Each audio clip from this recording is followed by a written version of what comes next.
Oui Seigneur, ce matin encore, nous sommes assemblés pour t'acclamer avec joie comme nous venons de le chanter.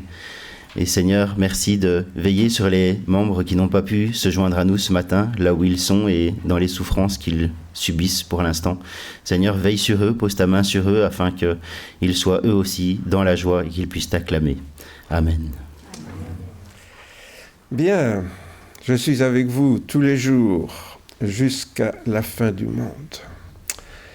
Voilà la promesse que Jésus nous a laissée avant de quitter ce monde et sur laquelle j'aimerais réfléchir avec vous ce matin. En fait, nous verrons que ça permet de faire le lien aussi avec ce que nous avons vu la semaine passée à propos de la Sainte Seine. Je ne verrai peut-être pas tout aujourd'hui, mais nous allons voir ça en cours de route. Bien, je ne vous demanderai pas de lever la main, vous savez, pour dire qui nourrit le désir de mieux connaître Dieu et qui parmi nous a envie de mieux comprendre sa pensée. Tout le monde, oui, quand même, j'espère. Alors, je vais vous dire quelque chose que vous ne savez peut-être pas encore. Si c'est le cas, vous êtes tous des théologiens. Ça n'a pas l'air de vous faire plaisir. Vous avez raison, être théologien, c'est la pire des choses. En tout cas, les théologiens ont fait beaucoup pour que les chrétiens abandonnent la foi. Pas tous, heureusement. Puisque, en fait, la théologie, eh bien, c'est ça, tout simplement. C'est chercher à mieux connaître Dieu, à mieux comprendre sa pensée. C'est rien d'autre que ça, la théologie. La connaissance de Dieu, c'est ça, littéralement, la théologie. Théo, Dieu, logos, la connaissance de Dieu. Alors vous êtes peut-être des théologiens en herbe, ça c'est possible, mais vous êtes quand même des théologiens. C'est pour ça que depuis toujours, je vous traite comme tel en parlant avec vous de manière raisonnable à propos des choses qui concernent notre relation avec le Seigneur. Raisonnable, ça ne veut pas dire sans émotion, sans sentiment, bien sûr. Et c'est donc avec modestie, puisque je m'adresse à des théologiens, que je voudrais réfléchir à quelques paroles de Jésus ce matin. Alors aujourd'hui, je voudrais donc poursuivre, comme je viens de le dire, et approfondir la conception de la scène que nous avons abordée la semaine passée. Vous vous en souvenez sûrement, en tout cas ceux qui étaient là. Et je suis sûr que tout le monde a voulu relire tout ça aussi pour bien approfondir, mais en cas où, je vous fais un petit aide-mémoire rapide. Quand Jésus dit « Ceci est mon corps qui est donné pour vous, faites ceci en mémoire de moi », nous avons vu qu'est-ce que Jésus dit exactement. Eh bien, tout d'abord qu'il a donné son corps pour nous, ça, on en est tous conscients. Mais j'attirais votre attention que Jésus nous demande aussi autre chose, c'est de faire la même chose que lui, en mémoire de lui. Faites ceci, donnez votre corps, j'ai donné mon corps pour vous, faites aussi ceci en mémoire de moi. Et je vous disais qu'on n'est pas toujours bien habitué à cette théologie, quand nous prenons la scène, de penser que, oui, Jésus a donné notre corps pour nous, ça on est content, mais que nous aussi, nous sommes en train de nous rappeler que nous avons donné notre corps au Seigneur, et nous avons donné au Seigneur le jour de notre baptême, puisque le jour de baptême, symboliquement, nous sommes morts à nos péchés, à notre vie sans Dieu, et nous sommes ressuscités en sortant de l'eau à une vie avec Dieu. L'apôtre Jean donc confirme ces choses. À ceci nous avons connu l'amour, c'est qu'il a donné sa vie pour nous. Ceci est mon corps qui est donné pour vous, c'est ce qu'on vient de voir. Nous aussi, nous devons donner notre vie pour les frères. Faites ceci en mémoire de moi. Donc vous voyez ici la manière dont l'apôtre Jean a bien compris la parole du Seigneur de la manière que j'ai partagée avec vous dimanche passé.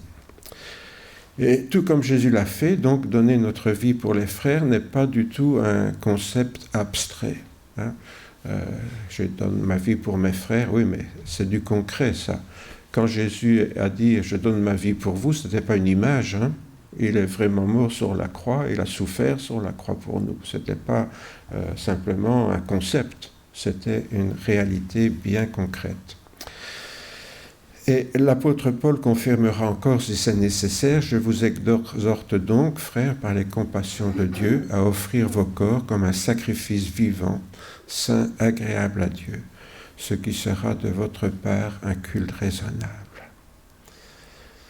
Il nous embête toujours, vous ne trouvez pas, Paul?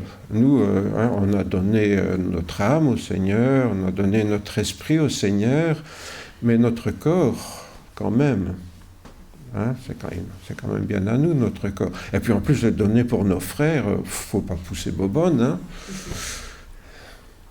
Oui, j'ai l'air de plaisanter, mais vous savez, quand Jésus dit « Ceci est mon corps que je donne pour vous », ce n'était pas une plaisanterie. Hein, et il a vraiment donné son corps pour nous.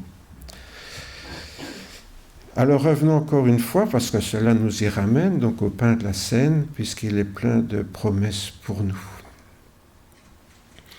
Pendant qu'il mangeait, Jésus prit du pain, donc je reviens à l'instauration de la Cène, le jour de Pâques, par la Pâque juive bien sûr. Vous rappelez que la Pâque juive rappelait la sortie d'Égypte, tandis que la Pâque chrétienne rappelle la résurrection de Jésus, qui sont à peu près concomitantes au niveau du temps, du moins au moment où Jésus l'a célébré. Pendant qu'il mangeait, Jésus prit du pain et après avoir dit la bénédiction, il le rompit et le donna aux disciples en disant « Prenez, mangez, ceci est mon corps. » Il le rompit et le donna aux disciples. Le pain qu'il vient de prendre, donc Jésus le divise et il en donne un morceau individuel à chacun des disciples. Autrement dit, Jésus dit « Ceci est mon corps » qui est rompu pour vous, et puis il donne un morceau à chacun. Si Jésus, le pain représente le corps de Jésus, en donnant un morceau à chacun, il fait de nous des morceaux de son corps. Autrement dit, il fait de nous les membres de son corps. Nous sommes chacun les membres du corps de Christ, ce que l'apôtre Paul développera souvent dans ses épîtres. Vous savez, il y a un proverbe populaire, c'est pas dans la Bible, c'est pour ça que je l'ai mis en bleu, pour que vous n'alliez pas le chercher dans la Bible. On est ce qu'on mange. Voilà. Mange ton boudin, Kevin. On est ce qu'on mange. Bon. Oui, ça c'est une plaisanterie, mais c'est aussi une réalité. On est ce qu'on mange. Pourquoi? Parce que tout ce qu'on mange devient une partie de nous-mêmes. Voilà. Moi, je commence à avoir un peu trop de sucre dans le sang, donc si je mange trop de bonbons, où est-ce qu'il passe le sucre? Dans mon sang, il devient un peu de moi-même, malheureusement. J'aimerais bien qu'il s'élimine, mais non, il reste là. Donc, ce qu'on mange devient une partie de nous-mêmes. C'est,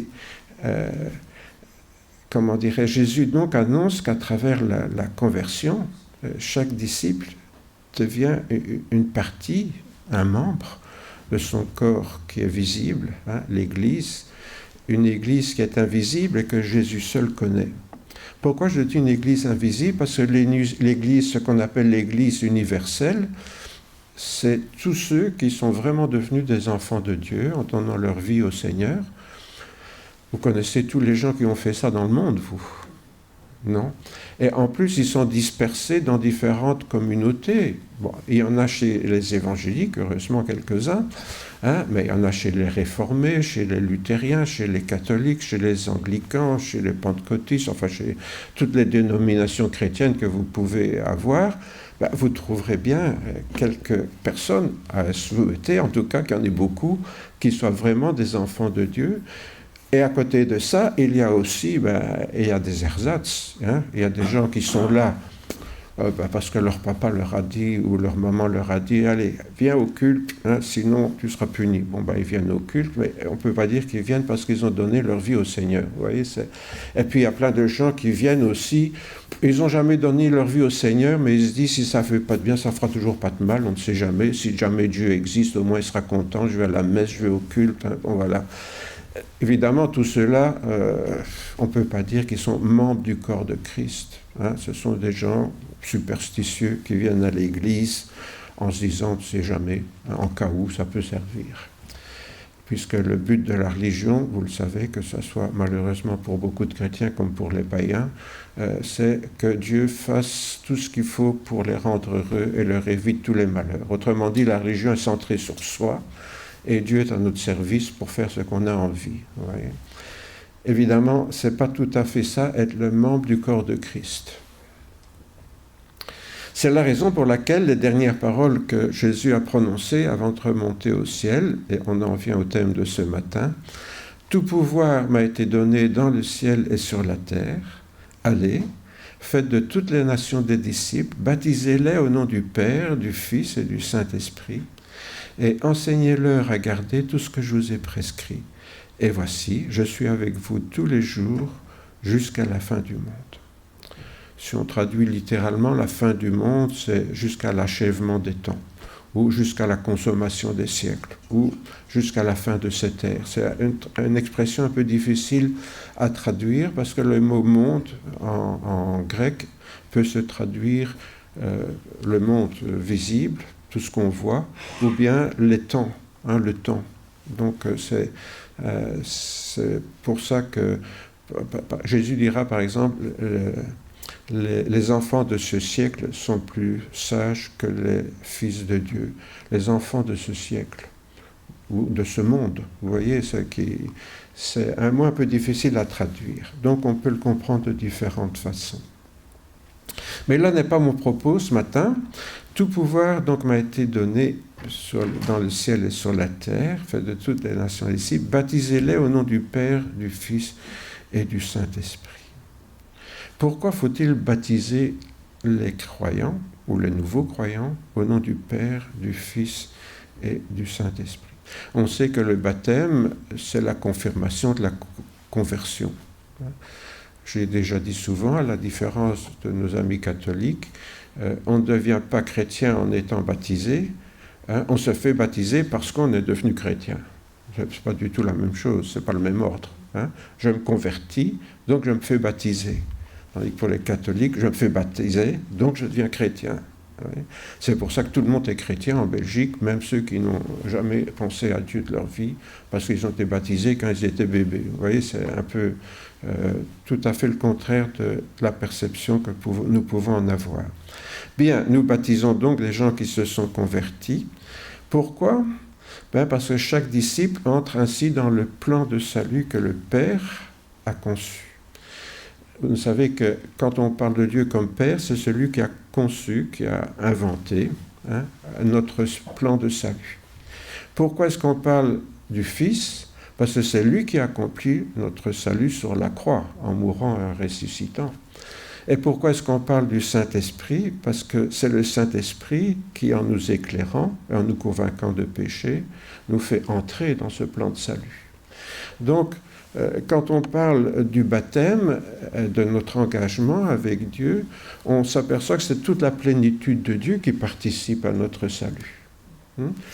Pas trois dieux, mais les trois façons dont Dieu agit dans le monde, soit comme souverain concepteur de toutes choses, celui qui a créé l'univers où nous vivons, qui a pensé qu'un jour nous abandonnerions que nous refuserions de marcher dans ses voies, l'histoire d'Adam et Ève, qu'on préfère suivre notre propre voie, qui a prévu un salut pour cela, que Jésus accomplit sur la croix. Donc ça, c'est le Fils qui devient homme et le Saint-Esprit qui vient habiter en nous.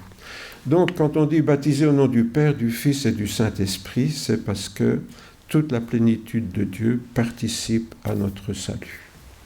C'est intéressant et surtout important de comprendre la sagesse de Dieu. Vous voyez, là où on commence un peu la théologie, c'est de comprendre exactement qu'est-ce qui se passe. Je ne me fais pas simplement baptiser, mais qu'est-ce qui se passe quand je me fais baptiser ? Je suis avec vous tous les jours jusqu'à la fin du monde, nous dit Jésus. Et qu'est-ce qu'il fait ? Après avoir dit ça, Jésus, qu'est-ce qu'il fait ? Il s'en va. Avouez que c'est un peu bizarre. Elle est étonnante, cette phrase de Jésus. Il dit « Je suis avec vous » juste au moment où il s'en va. Vous ne trouvez pas que c'est bizarre ? Enfin, moi, je cherche toujours un peu à comprendre ce qui est bizarre dans la Bible, parce qu'il y a quand même beaucoup de choses bizarres. Hein. Bon. Mais quand on comprend ce qui est bizarre, alors on comprend mieux Dieu, vous voyez, parce que Dieu est très bizarre. Il n'est pas du tout comme nous. Les voix de Dieu ne sont pas nos voix, et nos voix ne sont pas les voix de Dieu. Hein. On doit essayer de comprendre Dieu, parce qu'il ne fonctionne pas du tout comme nous. Alors, qu'est-ce que Jésus nous dit? Il aurait pu dire « Je serai nouveau avec vous à la fin du monde », puisqu'il dit « Je suis avec vous tous les jours jusqu'à la fin du monde ». Il aurait pu dire « Je serai à nouveau avec vous à la fin du monde ». Ça aurait été plus logique. Mais non, Jésus dit « Je suis avec vous ». Maintenant, là, je suis avec vous. Je m'en vais, mais je suis avec vous. C'est un peu bizarre. Hein? C'est comme s'il disait « Voilà, je m'en vais, mais je reste avec vous ». Ah, alors, c'est comme nous, on fait aussi parfois. On dit « Je vous quitte, mais je reste avec vous en pensée. Hein. » Vous n'avez jamais dit ça? Hein? Allez, je pars, mais on reste en pensée. Hein? On reste unis en pensée. Ben, c'est pas ça que Jésus a dit. Hein? Il n'a pas dit « Je reste avec vous en pensée ». Il a dit « Je suis avec vous ». Oui, je suis avec vous. Alors, comment Jésus peut-il être en même temps au ciel et avec nous? Oui. Ben voilà, c'est là qu'on revient au baptême, à la plénitude de Dieu. Pourquoi? Ben c'est parce que, justement, on revient à quelque chose qui avait déjà perturbé les disciples un petit peu avant. Ça, Jésus est en train de le dire au moment où il remonte au ciel. Mais un petit peu avant, Jésus avait tenu un discours un peu bizarre que les disciples avaient mal compris, enfin en tout cas mal encaissé, et s'étaient trouvés attristés. Et vous pouvez lire tout ce qu'il y a avant et après. Hein. J'ai choisi un texte au milieu là, du chapitre 16. « Je vous ai parlé ainsi pour que l'heure venue, vous vous souveniez que je vous l'ai dit. Je ne vous l'ai pas dit dès le commencement parce que j'étais avec vous. Mais maintenant je m'en vais vers celui qui m'a envoyé et nul de vous ne me demande « Où vas-tu » Mais parce que je vous ai parlé ainsi, la tristesse a rempli votre cœur. Cependant, je vous dis la vérité, il est avantageux pour vous que je parte, car si je ne pars pas, le Consolateur ne viendra pas vers vous. Mais si je m'en vais, je vous l'enverrai, et quand il sera venu, il convaincra le monde de péché, de justice et de jugement. Et c'est là qu'on voit l'action du Saint-Esprit qui doit nous convaincre de péché, parce que si le Saint-Esprit ne nous convainc pas qu'on est des pécheurs, on n'aura jamais envie d'avoir un sauveur. Hein? On n'a pas envie d'avoir un sauveur quand on n'est pas pécheur. Mais donc Jésus dit « Il vous est avantageux que je parte ». En fait, les disciples étaient tristes parce que Jésus venait de leur dire qu'il allait devoir partir. Hein? Et on peut les comprendre. Ils viennent de passer 3 ans à marcher en Palestine, à voir Jésus qui prêchait, qui faisait des grands miracles. Et ils étaient là tout le temps avec lui, à bénéficier de sa présence physique. Et l'idée que Jésus parte, ben, les laisse attrister, ce qui est normal. Hein. Nous, quand nos enfants s'en vont, on fait ouf, mais enfin on est un peu triste quand même. Hein, voilà. Donc là, les disciples n'ont pas fait ouf parce que Jésus s'en allait, au contraire, ils ont encore été très attristés. Et Jésus pourtant leur dit quelque chose qui ne les console pas du tout, qu'il leur est avantageux qu'ils partent. Jésus a essayé de les rassurer en disant que ça leur serait avantageux. Sur le moment, je ne suis pas du tout certain que les disciples ont été rassurés avec ça. Ils n'ont pas vraiment compris quel serait leur avantage. Il vous est avantageux. Donc Jésus leur dit, c'est votre avantage que je parte. Les disciples disent, oh non, nous on préférait que le reste. Certainement, ils n'ont pas compris pourquoi le départ de Jésus serait avantageux. Ils ne l'ont pas compris non plus au moment de l'ascension. Hein, là, Jésus les a quittés pour remonter au ciel et ils ne l'ont pas compris encore. En fait, ils le comprendront quand? Ben, le jour de la Pentecôte, quand ils recevront le Saint-Esprit, quand Jésus tiendra sa promesse de leur envoyer le Saint-Esprit pour le remplacer. Or, si Jésus était avec eux physiquement, en chair et en os, je dirais, le Saint-Esprit, lui, il n'est pas à côté de nous, mais le Saint-Esprit, il est en nous.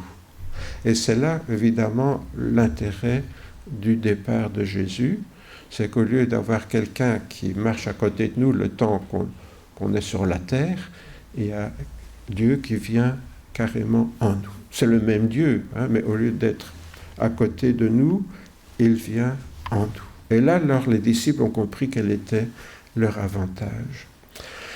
L'apôtre Paul sera donc celui qui expliquera le mieux peut-être ce grand mystère en montrant que l'Esprit de Dieu ou l'Esprit du Christ, c'est la même chose.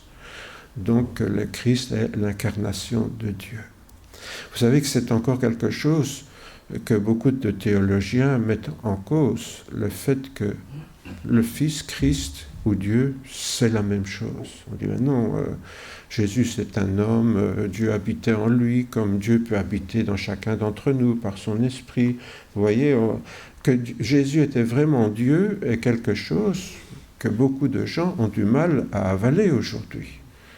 Hein, qu'on dise que Jésus était un homme qui a fait de grandes choses, on est même prêt à accepter qu'il a fait des miracles, il n'est pas le seul, donc voilà, oui, il a fait des miracles, d'accord, mais qu'il était Dieu, non, quand même pas.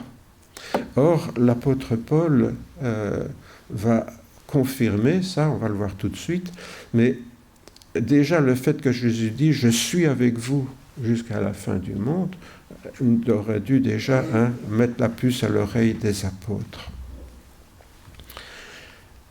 Dans le chapitre 8 de son épître aux Romains, donc Paul dit « Pour vous, vous n'êtes plus sous l'emprise de la chair, mais sous celle de l'esprit, si du moins l'Esprit de Dieu habite en vous. » Alors j'ai souligné quelques trucs ici. Si l'Esprit de Dieu habite en vous, si quelqu'un n'a pas l'Esprit du Christ, tiens, l'Esprit de Dieu, l'Esprit du Christ, pour Paul c'est la même chose. Ça veut dire quoi? Christ, c'est qui? C'est Dieu, et Dieu est dans le Christ. Oui. Si quelqu'un n'a pas l'esprit du Christ, il ne lui appartient pas. Et si Christ n'est pas en vous, le corps, il est vrai, est mort à cause du péché, mais l'esprit est vie à cause de justice. Tiens, si quelqu'un n'a pas l'esprit de Christ, il ne lui appartient pas. Mais si le Christ habite en vous, tiens, l'esprit du Christ ou le Christ, c'est encore la même chose. Vous voyez? Alors on commence à comprendre pourquoi Jésus dit « Je suis avec vous tous les jours jusqu'à la fin du monde ». Parce que l'Esprit de Dieu, l'Esprit du Christ, ou le Christ, pour l'apôtre Paul, on parle de la même personne, c'est la même chose, on parle de Dieu. Si le Christ est en vous, le corps, il est vrai, est mort à cause du péché, mais l'Esprit est vie à cause de la justice. Et si l'Esprit de celui qui a ressuscité Jésus d'entre les morts habite en vous, l'Esprit de celui qui a ressuscité, c'est qui a ressuscité Jésus d'entre les morts? C'est Dieu. Habite en vous, celui qui a ressuscité le Christ Jésus d'entre les morts donnera aussi la vie à vos corps mortels par son Esprit qui habite en vous. Et là, bien sûr, il parle de cette vie éternelle que nous recevons lorsque le Saint-Esprit vient habiter en nous. Alors voilà, c'est un texte qui a l'air très confus à première vue, mais si on réfléchit bien, il est important pour notre foi. Pourquoi? Parce qu'on vient de le voir, je le disais juste avant, là en terminant, l'Esprit de Dieu ou l'Esprit du Christ, c'est la même chose. Donc, le Christ, c'est l'incarnation de Dieu. Mais il nous montre aussi que si Dieu habite en nous, que l'Esprit Saint habite en nous, ou que Christ habite en nous, c'est la même chose pour Paul. Autrement dit, ce sont les trois manifestations du même Dieu qui viennent en nous. L'Esprit de Dieu, l'Esprit du Christ ou l'Esprit Saint, c'est la même chose. C'est Dieu qui vient habiter en nous. Alors ça, c'est intéressant aussi, parce que si Christ est Dieu, ça veut dire que quand le Saint-Esprit vient habiter en nous, c'est Dieu qui vient vraiment habiter en nous. Je croyais que vous alliez bondir de joie sur votre chaise. D'étonnement, d'émerveillement. Non? Dieu qui vient habiter en nous. Donc, le Dieu souverain qui a créé l'univers. Donc, on commence seulement à percevoir avec le télescope John Webb, presque le début de l'univers.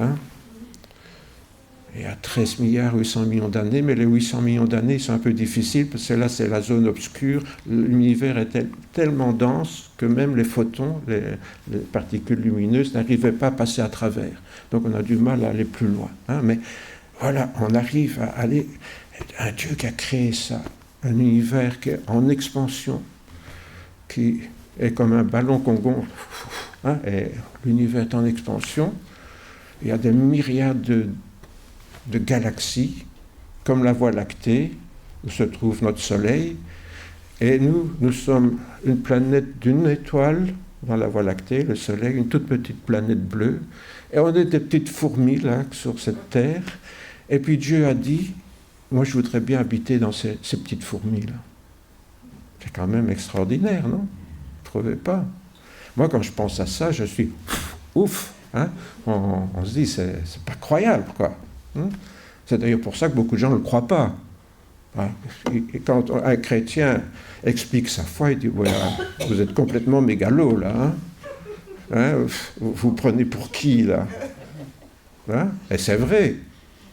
Si on se place d'un point de vue humain, on est malade grave. Hein? Il faudrait tous nous enfermer. Hein? Oser dire que Dieu habite en nous. Vous voyez? Et pourtant, c'est ce qu'on vient de voir, c'est la volonté de Dieu d'habiter en nous. Et pour que ce soit possible, il s'est fait homme en Jésus-Christ. Il a pris ses péchés sur nous. Il est remonté au ciel et nous a envoyé l'Esprit Saint pour que Dieu ne soit pas seulement dans le ciel, le Père, qu'il ne soit pas seulement à côté de nous, le Fils, mais qu'il soit en nous, l'Esprit Saint. Vous voyez, ça c'est avantageux. En d'autres termes, quand Jésus promet que le Saint-Esprit habitera dans ses disciples, cela signifie que Jésus est toujours avec eux, bien sûr. Puisque Jésus, c'est Dieu, le Saint-Esprit, c'est Dieu, le Père, c'est Dieu. Dire que Jésus vient dans les êtres humains au travers de l'Esprit Saint, c'est exactement ce que nous croyons. Et cela donc jusqu'à son retour en gloire à la fin du monde, puisque là nous ressusciterons dans un corps glorieux comme le sien, c'est-à-dire un corps qui est difficile à comprendre. Hein. Jésus apparaît, il disparaît, il sort de notre temps, de notre espace, il y revient, on ne comprend pas très bien ce qui se passe, mais on sait que c'est vrai puisque Jésus l'a connu ça avant nous. Si Jésus n'était pas ressuscité, les premiers chrétiens n'auraient jamais eu de preuve que c'était possible et ils n'auraient eu aucune conviction pour le dire à d'autres. Pour oser dire que Jésus était ressuscité dans un corps glorieux, il fallait l'avoir vu pour le croire et pour oser le répéter. Vous voyez, c'était très important que Jésus puisse montrer ce qui nous attend à la fin des siècles pour qu'on croie que c'est possible. Sinon, on n'aurait aucune preuve que c'est possible. Je suis donc avec vous tous les jours, nous dit Jésus, jusqu'à la fin du monde. Mais juste avant ça, il fait une autre promesse. Hein, parfois, et ça, c'est intéressant. Il fait une autre promesse, il dit « Tout pouvoir m'a été donné dans le ciel et sur la terre ». Alors, c'est l'homme Jésus qui dit ça. Hein, vous savez que Jésus était homme et Dieu en même temps. Mais il dit « Tout pouvoir m'a été donné dans le ciel et sur la terre ». Ça veut dire que Jésus peut tout, aussi bien ici-bas que là-haut. Encore une fois, ça veut dire que Jésus est vraiment l'incarnation de Dieu. Sinon, mais il n'aurait pas pu dire ça. Mais du fait qu'il est à la fois le Père, le Fils et le Saint-Esprit, celui qui habite en nous dispose de toute la puissance de Dieu. Quand Jésus était sur la terre, il avait toute la puissance de Dieu et il l'a montré en ressuscitant des morts, en multipliant les pains, etc. Mais lorsque le Saint-Esprit vient en nous, c'est aussi Dieu qui vient habiter en nous avec toute sa puissance. Et ça, c'est intéressant, bien sûr. Et c'est aussi une très belle promesse. Attention, ce n'est pas nous qui héritons de la puissance de Dieu. Il vient habiter en nous, mais c'est lui qui garde la puissance. Ce n'est pas nous qui faisons ce que nous voulons avec la puissance de Dieu. Je dis ça pourquoi ?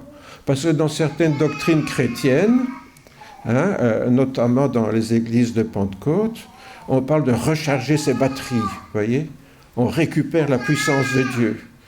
Hein? Et puis alors on fait des choses, alors cette puissance de Dieu s'épuise. Il faut récupérer la puissance. Qu'est-ce que ça veut dire? Ça veut dire que c'est le chrétien qui dispose de la puissance de Dieu. Et ça, c'est pas biblique. C'est le Saint-Esprit qui est en nous qui a la puissance de Dieu. Mais c'est lui qui en dispose, c'est pas nous qui disposons de lui. Ou alors ça veut dire que nous tirons les ficelles et que Dieu est notre marionnette. Vous voyez?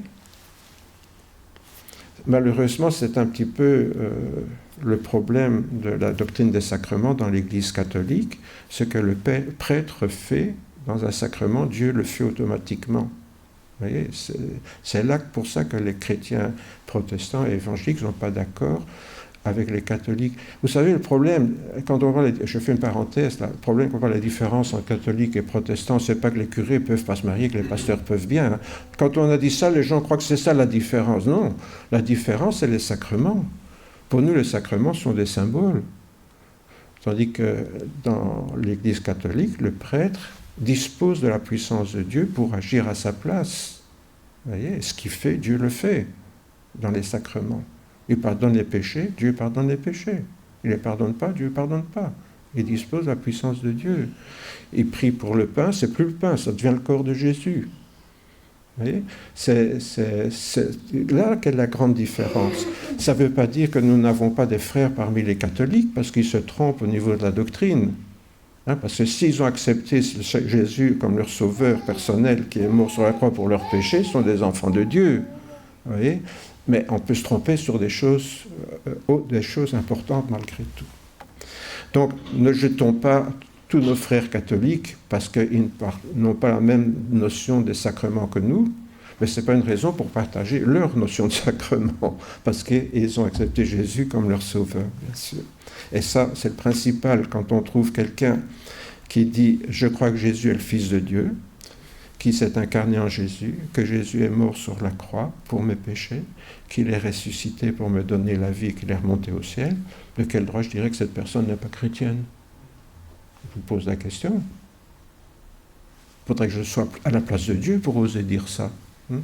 Donc, ne jetons pas trop vite les autres au feu de l'enfer sous prétexte qu'ils ne pensent pas comme nous, mais encore une fois, ce n'est pas une raison pour penser comme eux.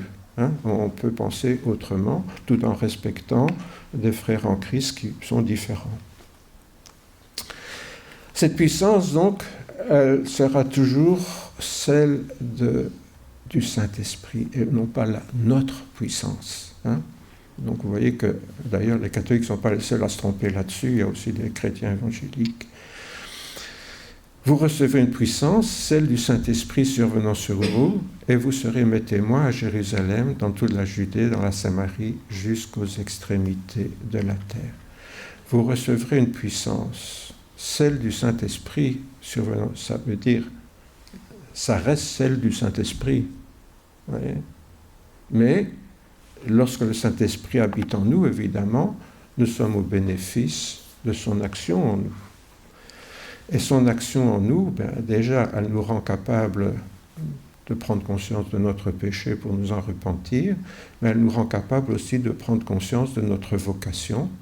Nous sommes devenus le corps de Christ, les membres du corps de Christ, donc nous sommes appelés à agir comme si j'étais le bras, le pied, l'œil, l'oreille ou je ne sais pas quoi, dans le corps de Christ, chacun pour notre part. Et c'est parce que l'Esprit habite en nous que nous pouvons vivre en témoin du Christ, puisque nous sommes son corps, c'est-à-dire sa présence visible dans le monde. Qu'est-ce que je suis en train de dire là? Nous sommes son corps dans le monde. Ça veut dire, comment est-ce que le monde peut voir Jésus? Je vous pose la question. Voir, avec leurs yeux. Les gens qui nous entourent. Comment peuvent-ils voir que Jésus existe vraiment, que Dieu existe vraiment? Comment peuvent-ils le voir? À travers nous, hein, puisque nous sommes son corps. Nous, on est bien visibles. Enfin, moi, je vous vois, vous me voyez? Ok, on est d'accord. Nous sommes bien visibles, mais est-ce que nous sommes visibles pour le monde qui nous entoure en tant que corps de Christ? Avec quelle responsabilité! quelle responsabilité Jésus nous a donnée là. Ah oui, c'est super chouette d'avoir Jésus qui habite en nous. C'est super chouette d'être son corps. C'est super chouette d'être un de ses membres. Mais Jésus compte sur nous pour qu'en nous voyant, on le voit lui. Et ça, peut-être, ça nous écrase un petit peu. Ça nous écraserait complètement si qui n'était pas en nous. Si le Saint-Esprit n'était pas en nous. Heureusement qu'il nous a donné le Saint-Esprit, parce qu'alors, devant une telle vocation, si Jésus n'avait fait que de nous les membres de son corps, sans nous donner le Saint-Esprit pour nous aider à être ce membre de ce corps visible encore, alors on est foutu, hein? On est devant une tâche qui est trop grande pour nous, impossible à réaliser. Comment est-ce que Jésus pourrait me voir?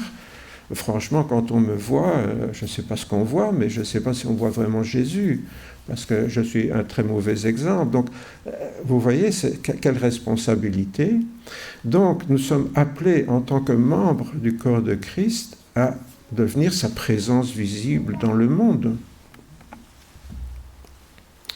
Ce qui nous ramène encore une fois au pain de la scène, qui nous rappelle qu'en tant que disciples de Christ, nous sommes la manifestation de son corps terrestre, chacune, chacun pour notre part.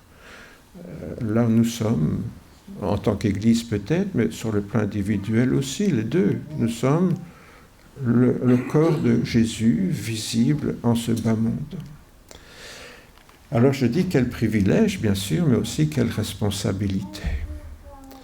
Cela fera dire à l'apôtre Paul, « Grâce soit rendue à Dieu, qui nous fait toujours triompher en Christ et qui, par nous, répand en tout lieu l'odeur de sa connaissance. »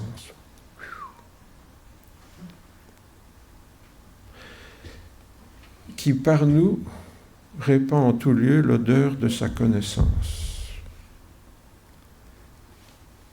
Est-ce que je sens bon ou est-ce que je sens mauvais? C'est un peu ça l'idée. Bon, d'accord, j'ai pris ma douche ce matin, j'ai mis le parfum que ma fille m'a offert, enfin, nos 3 filles m'ont offert pour la nouvelle année, hein, tchac-tchic, voilà. Donc j'ai pris ma douche, je sens bon, mais est-ce que je sens bon l'odeur de Christ aux yeux du monde? Vous voyez, c'est ça notre responsabilité. Et c'est là que je reviens à mon introduction. Est-ce que je répands une bonne odeur théologique quelque part, hein, parce que c'est ce que je connais et ce que je comprends de Christ qui va se manifester dans ma vie. Si je ne connais pas, je n'apprends pas à connaître Dieu. Et si je n'apprends pas à comprendre comment Dieu y pense, je vais me conduire comme n'importe qui n'est pas chrétien. Parce que c'est en fonction de ce qu'on croit, de ce qu'on comprend, qu'on se comporte, évidemment. Je crois que ma femme a dû en parler hier à la réunion de dames.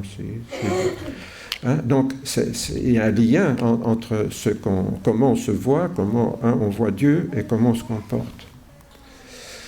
L'odeur que je répands dépend donc de la qualité de ma théologie, de ma connaissance, de ma compréhension de Dieu. Je pourrais avoir l'odeur du pharisien qui vient au temple prier avec le publicain. Ah Seigneur, je te remercie de ce que je ne suis pas comme le reste des hommes. Moi, tu sais, je donne ma dîme, vous connaissez la parabole. Je ne suis pas comme ce publicain-là, hein, ce mauvais croyant. Avouez que nous avons parfois ce comportement-là. Nous sommes des chrétiens évangéliques, nous croyons à la repentance, à la conversion, hein, à la nouvelle naissance. Vous voyez que les catholiques, là, hein, ces chrétiens-là, hein, seconde zone, ou ceux-là alors qui croient en rien, encore pire. Hein, vous voyez, moi au moins, j'ai donné ma vie au Seigneur. Ah oui, tu as donné ta vie, mais ça ne se voit pas beaucoup. Vous voyez, on revient toujours à ça. Hein. L'odeur que je répands, vous voyez, dépend de ma théologie, de ma connaissance, de ma compréhension de Dieu. C'est ça que je vais répandre autour de moi. Le problème avec un parfum, c'est que certains peuvent l'aimer et d'autres pas du tout. Oh, j'aime pas ton nouveau parfum. Bon, d'accord, j'ai compris. Hein, voilà, je ne le mettrai plus. Vous voyez, on peut dire ça à quelqu'un. J'aime pas ton nouveau parfum. Ou bien, oh, qu'est-ce que j'aime bien ton parfum. C'est quoi? Ah, ça, je ne te le dis pas, c'est personnel. Bon, d'accord. Ça aussi, c'est un mauvais réflexe. Vous voyez, si je prends l'image du parfum, soit il ne plaît pas aux autres, alors on n'en parle pas, soit il plaît, et puis on voudrait le garder pour nous tout seuls. Hein, que les autres ne le partagent pas. Parce que alors tout le monde va mettre le même, ça ne va pas. Voilà. Est-ce que nous avons envie que tout le monde partage notre parfum? Ou est-ce que les autres ont envie de partager notre parfum? Est-ce qu'il y a déjà des gens qui vous ont dit « Ah, tu sens bon, qu'est-ce que c'est ?» En parlant de notre foi, dans le fond. Hein? « Ah, tu sens bon, qu'est-ce que c'est ?» Quand quelqu'un nous dit « Je sais que tu as des problèmes, mais malgré tout, tu gardes ta joie. C'est quoi ton secret ?» Qu'est-ce que je suis en train de faire quand on me dit ça? La personne est en train de me demander quel est ton parfum. La personne qui nous dit ça, tiens, je sais que tu as des problèmes, mais malgré tout, tu es souriante, je vois que tu es sereine, tu déprimes pas malgré tes problèmes. Elle se rend compte tout d'un coup qu'on n'a pas la même odeur qu'elle et qu'on a un parfum qu'elle aimerait bien avoir aussi. Autrement dit, elle nous dit, c'est quoi ton parfum? Ouais. Alors, quand les gens nous demandent c'est quoi notre parfum, c'est qu'on est sur la bonne voie. C'est qu'on est sur la bonne voie. Vous voyez? Il faut savoir qu'un parfum ne vise pas à plaire, mais à dire la vérité. Hein? Le parfum, je parle de celui de Christ, bien sûr. Hein? Pourquoi? Parce que Jésus nous a prévu que ce parfum ne va pas plaire à tout le monde. Je viens de dire, un parfum, il peut plaire ou ne pas plaire. Une même personne peut nous dire « j'aime pas ton parfum » ou une autre personne peut dire « j'aime bien ton parfum ». Bon. Eh bien, c'est la même chose sur le plan spirituel. L'apôtre Paul dira « nous sommes pressés, bousculés, de toute manière, mais non écrasés ». Vous voyez, chaque fois il dit « bousculés, pressés, mais pas écrasés ». Désemparés, oui, on a des problèmes, mais pas désespérés. Persécutés, on nous veut du mal, mais on n'est pas abandonnés. Jésus est avec nous. Abattus, c'est vrai que par moments, c'est lourd, mais on n'est pas perdu, parce que nous avons le Saint-Esprit pour nous guider. Nous portons toujours avec nous dans notre corps la mort de Jésus, afin que la vie de Jésus se manifeste dans notre corps. C'est bien de parler que Jésus est mort pour nous. N'oublions pas qu'il est ressuscité pour nous. Il est mort pour que nos péchés soient pardonnés, mais il est ressuscité pour nous donner la victoire sur le mal. Et cette victoire, nous la portons aussi avec la mort de Jésus. D'une part, oui, nous sommes morts avec Jésus, mais nous sommes aussi ressuscités avec Jésus. C'est ce que signifie le baptême. Je suis mort avec Jésus, on m'enterre dans l'eau, je ressuscite avec Jésus. Donc, nous portons toujours dans notre corps la mort de Jésus afin que la vie de Jésus se manifeste dans notre corps. Ça veut dire, nous sommes morts à notre mauvais parfum et nous avons changé de parfum. Si je reprends l'image, c'est ça que ça veut dire. Hein? Je ne pue plus, maintenant je sens bon. Car nous sommes pour Dieu le parfum de Christ parmi ceux qui sont sauvés et parmi ceux qui périssent. Alors ça, c'est fort. Nous sommes pour Dieu le parfum du Christ parmi ceux qui sont sauvés, donc ceux qui sont croyants comme nous, et parmi ceux qui périssent, qui ne savent rien du salut en Jésus-Christ. Et aussi nous sommes aux uns une odeur de mort qui mène à la mort, et aux autres une odeur de vie qui mène à la vie. Pourquoi? Parce que ce que nous sommes accuse quelque part. Vous savez, les gens supportent mal qu'on ne soit pas comme eux.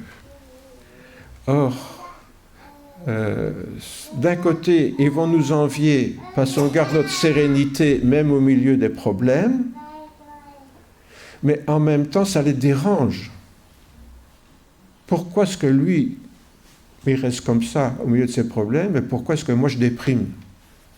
Vous voyez, ça dérange. Les gens heureux dérangent, comme dit une chanson de, je ne sais plus quel chanteur. Là, pourquoi? Parce que les gens malheureux ne supportent pas les gens heureux.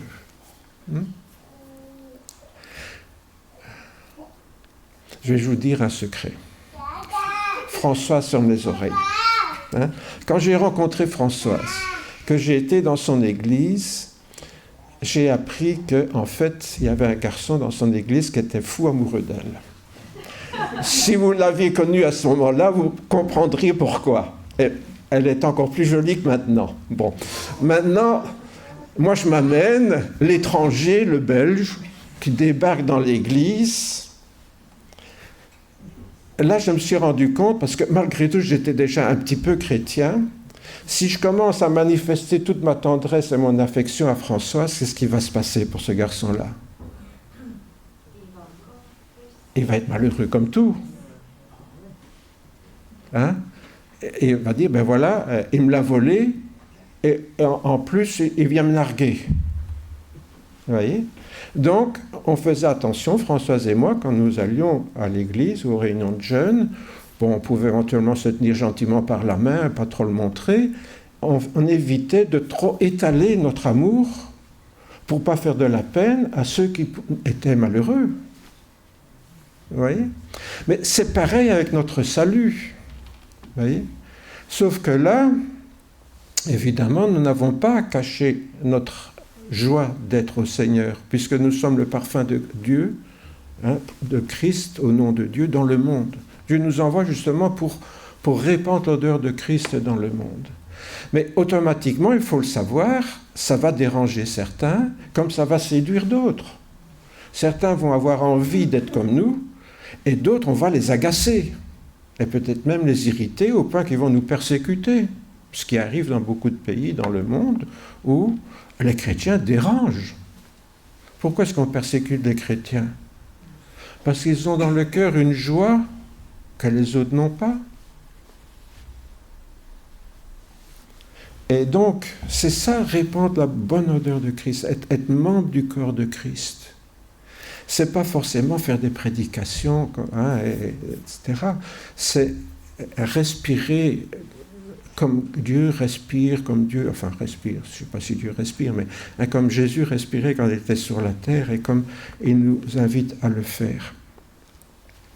Alors autant le savoir, nous sommes pour Dieu le parfum de Christ. Ce parfum ne plaira pas à tous ceux qui n'aiment pas la vérité ou qui la trouvent inacceptable, voire même choquante. Pourquoi? Parce que ce parfum est un parfum, non pas, mais un parfum de vérité. Or, la vérité dérange, et ça a toujours dérangé, la vérité. On peut tout dire sauf la vérité, parce que la vérité dérange. Encore une fois, cela nous ramène au pain de la scène. Moi, je suis le pain vivant, descendu du ciel. Si quelqu'un mange ce pain, il vivra éternellement. Et le pain que je donnerai, c'est ma chair, pour la vie du monde. Les Juifs se querellaient entre eux, disaient... Et Jésus a dit ça, pas au moment de la Sainte Seine, quand il prêchait dans le monde. Comment celui-ci, donc disent les Juifs, peut-il nous donner sa chair à manger? Jésus leur dit, en vérité, je vous le dis, si vous ne mangez la chair du Fils de l'homme, si vous ne buvez son sang, vous n'avez pas la vie en vous. Il fait fort, Jésus, quand même. Celui qui mange ma chair et qui boit mon sang a la vie éternelle, je le ressusciterai au dernier jour, car ma chair est vraiment une nourriture et mon sang est vraiment un breuvage. Celui qui mange ma chair et boit mon sang demeure en moi et moi en lui. C'est là qu'on revient à cette idée, on est ce qu'on mange. Si nous avons accepté Christ en nous, il devient une partie de nous-mêmes. Et automatiquement, on va émaner l'odeur de ce que nous avons mangé. Je vais faire une autre confidence. Françoise aime beaucoup l'ail et moi pas du tout. Alors, quand elle mange de l'ail, qu'est-ce qui se passe? Elle sent l'ail. Donc, je suis obligé d'en manger pour pas trop sentir, vous voyez, Autrement dit, c'est une belle image de la conversion, ça. Si nous sentons tellement Jésus que ça dérange les autres, ils vont être obligés de manger Jésus pour sentir comme nous. Vous voyez? Donc, nous devons réaliser que si vraiment Jésus est en nous, il devient une partie de nous. Ce n'est pas quelque chose de greffé, vous voyez, il devient une partie de nous. Et bien sûr, Jésus promet la résurrection à la fin des temps, c'est un autre message. Comme le Père, je continue, hein, c'est Jésus, enfin Jésus continue. Comme le Père qui est vivant m'a envoyé et que je vis par le Père, ainsi celui qui me mange vivra par moi. C'est ici le pain descendu du ciel, celui qui mange ce pain vivra éternellement. Il n'est pas comme celui qu'ont mangé vos pères, puisqu'ils sont morts. Là, Jésus il jette encore une pierre dans le jardin des pharisiens, parce que, évidemment, tous se disaient les héritiers de ceux qui étaient sortis d'Égypte et qui avaient vécu dans le désert de la manne que Dieu leur avait donné. Mais Jésus dit, non, moi je suis le vrai pain de Dieu. Je ne suis pas comme ceux que vos pères ont mangé, parce qu'eux sont morts, mais celui qui me mange vivra. Celui qui me mange, la deuxième ligne, ainsi celui qui me mange vivra par moi. Vivra par moi, ça ne veut pas dire être vivant, mais la manière de vivre. Quand on dit vivra par moi, ça veut dire il vivra comme si c'était moi qui vis. Vous voyez? Donc ça veut dire si Jésus habite en moi, c'est là qu'on va voir Jésus en moi, c'est si je vis de la manière dont Jésus vivrait. Ou vivait quand il était sur la terre.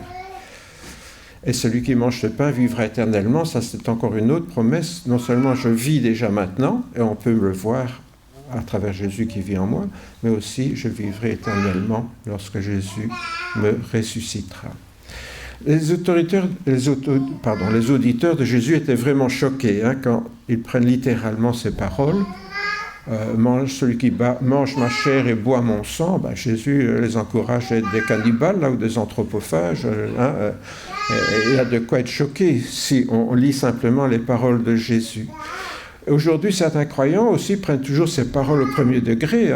Le corps du Christ, le corps du Christ, le corps du Christ. Vous connaissez, quand vous allez à un enterrement ou à la messe, ils mangent vraiment le corps du Christ. Mais est-ce que c'est vraiment quelque chose à prendre littéralement, puisque c'est encore ça une différence, c'est que la transsubstantiation, donc le pain n'est plus du pain, c'est le corps de Jésus, le vin n'est plus du vin, c'est le sang de Jésus. Bon, voilà. Mais nous savons que ce ne sont que des symboles, puisque quand Jésus dit « ceci est mon corps, ceci est mon sang », voilà le pain, ceci est mon corps. Attends, ça c'est le corps de Jésus et ça ne peut être qu'une image du corps. Vous voyez, ceci est mon corps, Jésus a le pain en main quand il dit ça. Donc, ça ne peut pas être en même temps lui et là, vous voyez, le pain est une image du corps qui tient le pain.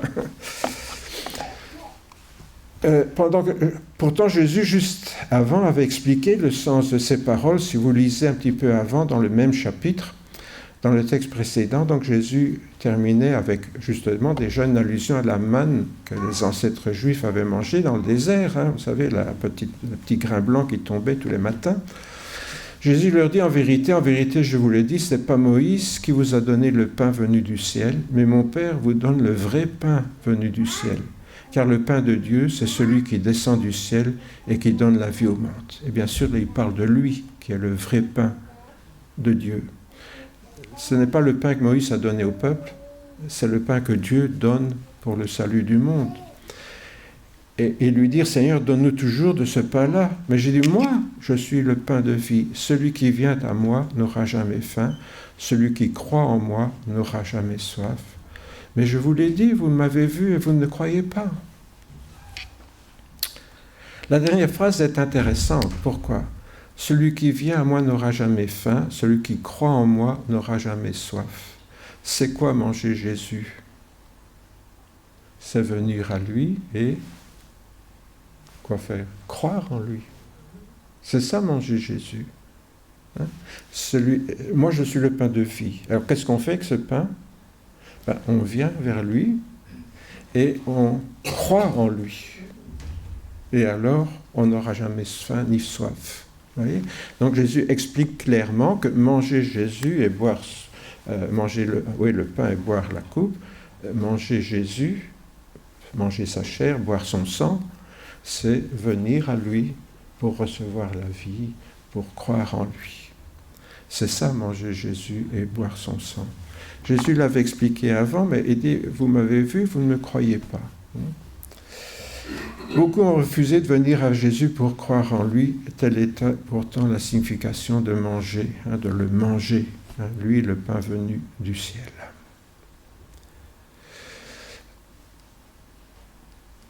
Je vais passer un petit peu parce que, je voudrais juste venir à ça. Nous résumer. Jésus nous a promis, je ne jetterai point dehors celui qui vient à moi pour croire en moi. Ce qui confirme sa promesse, je suis avec vous tous les jours jusqu'à la fin du monde. Tout pouvoir m'a été donné dans le ciel sur la terre. Et ce pouvoir, Jésus, bien sûr, nous savons qu'il l'utilise pour nous quand il devient vraiment notre Sauveur, notre Seigneur. Et cela pour accomplir encore une autre promesse, celui qui croit en moi, je le ressusciterai au dernier jour. Si je compte bien, je ne jetterai point dehors celui qui vient à moi. 2, je suis avec vous tous les jours jusqu'à la fin du monde. 3, tout pouvoir m'a été donné dans le ciel et sur la terre, et ce pouvoir par le Saint-Esprit s'en sert en nous pour que nous devenions vraiment les membres du corps de Christ à part entière. Et enfin, celui qui croit en moi, je le ressusciterai au dernier jour. Qu'est-ce que c'est 1, 2, 3 ? C'est 4 promesses que Jésus nous fait ce matin. Voilà, Jésus ce matin nous fait 4 promesses extraordinaires. De ne pas nous jeter dehors, puisque manger le pain, c'est venir à lui. Eh bien, si on vient à lui, il ne nous jette pas dehors. Je suis avec vous tous les jours jusqu'à la fin du jour parce que le Saint-Esprit est en nous. Tout pouvoir m'a été donné dans le ciel et sur la terre. Pourquoi ? Parce que ce pouvoir du Saint-Esprit, Dieu va l'utiliser pour nous transformer, pas pour faire des choses extraordinaires.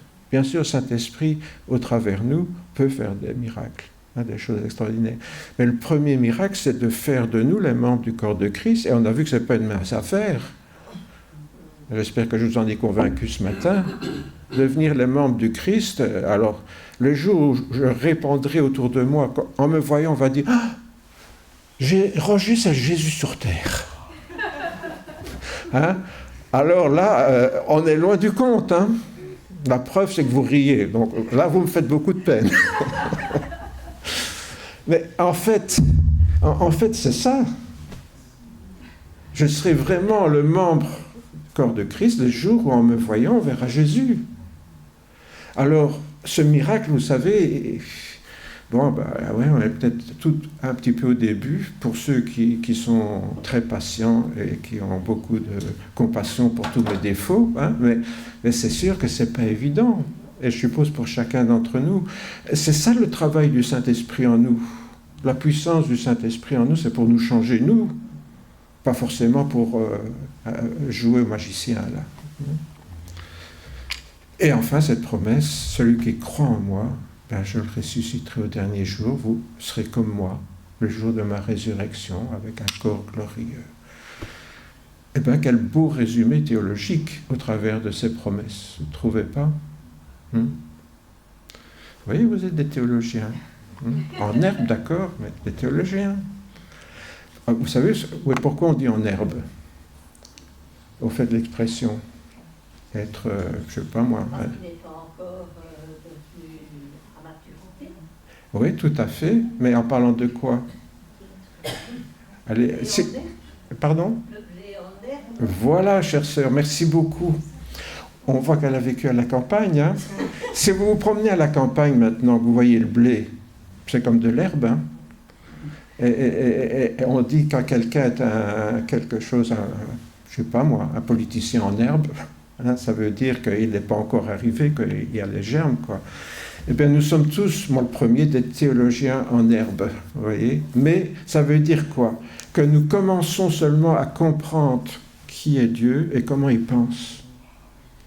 Et moi le premier, je réalise que je suis bien loin du compte. Vous voyez, parce que Dieu, comme on le comprend, oui, au travers de sa parole, mais on comprend qu'un petit peu, mais le peu qu'on comprend doit être suffisant déjà pour nous faire prendre conscience de son intention, faire de nous des hommes, des femmes, des membres de son corps qui répandent son odeur autour d'eux dans le monde. Déjà, quand on a compris ça, on est déjà en herbe là. C'est le début. On n'est pas encore arrivé, hein? Moi non plus, hein? Mais enfin, on est en herbe là, quand on a compris ça. Je vais... voilà. Quand même terminer là. Puisque nous avons de telles promesses, bien-aimés, voilà, l'apôtre Paul dit, puisque nous avons de telles promesses, purifions-nous de toute souillure du corps de l'esprit, achevons de nous sanctifier avec une crainte respectueuse de Dieu. Puisque nous avons de telles promesses, ces promesses-là, Paul ne nous dit pas, vous avez des promesses pour faire des grandes choses dans le monde, pour faire des miracles, pour que les foules se convertissent quand vous prêchez, pour que vous guérissiez les malades. Oui, le Saint-Esprit peut le faire à travers de nous, mais les telles promesses, c'est pour purifions-nous de toute souillure du corps et de l'esprit. Voilà, maintenant que je suis membre du corps de Christ, je dois veiller à ce que ce membre soit correct. En nous encourageant donc à nous sanctifier toujours plus, la promesse de Jésus nous encourage à sentir bon au sein d'un monde où la plupart refusent de croire en Jésus. C'est ainsi que le parfum que nous répandons encourage nos contemporains à croire en Jésus. Autrement dit, c'est en étant autrement que les autres. On ne peut pas être en même temps chrétien et être comme tout le monde. À un moment donné, ça foire, ça ne marche plus. Pourquoi? Parce que notre parfum n'est plus celui du monde. C'est ainsi que notre vie prend pleinement son sens lorsque Jésus vit en nous et nous en lui. Autrement dit, ce que nous avons vu ce matin, c'est ce qui permet qu'un chrétien ait une vie qui a du sens. Avec ses problèmes, comme tout le monde, avec ses maladies, comme tout le monde, avec ses vieilles douleurs, comme tout le monde. Ouais. Mais malgré tout, notre vie a pleinement son sens parce qu'on sait d'où on vient, parce que nous sommes nés en Jésus-Christ et on sait où on va à la résurrection, dans un corps glorieux comme Jésus. Et là, plus dernier discal, merci Seigneur. Ainsi, notre vie prendra vraiment son sens lorsque Jésus vit en nous. Je vous invite à prier. Nous sommes portés par la grâce du Seigneur, et qu'il en soit ainsi pour chacune d'entre nous pendant cette année 2024. C'est mon vœu pour chacune d'entre vous ce matin. En effet, Seigneur Jésus, nous te remercions pour toutes ces promesses. 4 très belles promesses que nous voulons garder dans notre cœur tout au long de cette année. Ces 4 promesses, Seigneur, tu nous les fais à nous, parce que tu as voulu faire de nous les membres de ton corps, faire de nous, Seigneur, des hommes, des femmes qui montrent comment est Jésus au travers de leur vie. Et Seigneur, c'est vrai, pardon, parce que nous sommes loin d'avoir réussi à être ces hommes et ces femmes. Moi, le premier, Seigneur, je confesse que, en effet, le parfum que je répands n'est pas toujours celui du Christ.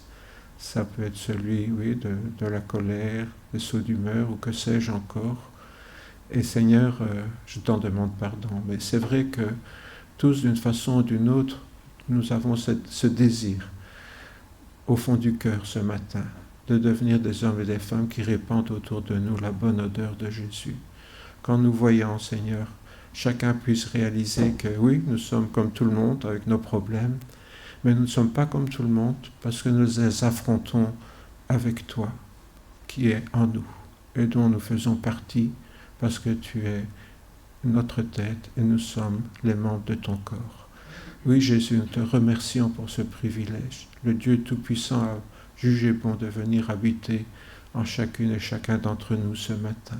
Et pour cela, Seigneur, ce matin encore, nous te disons merci du plus profond de notre cœur. Amen.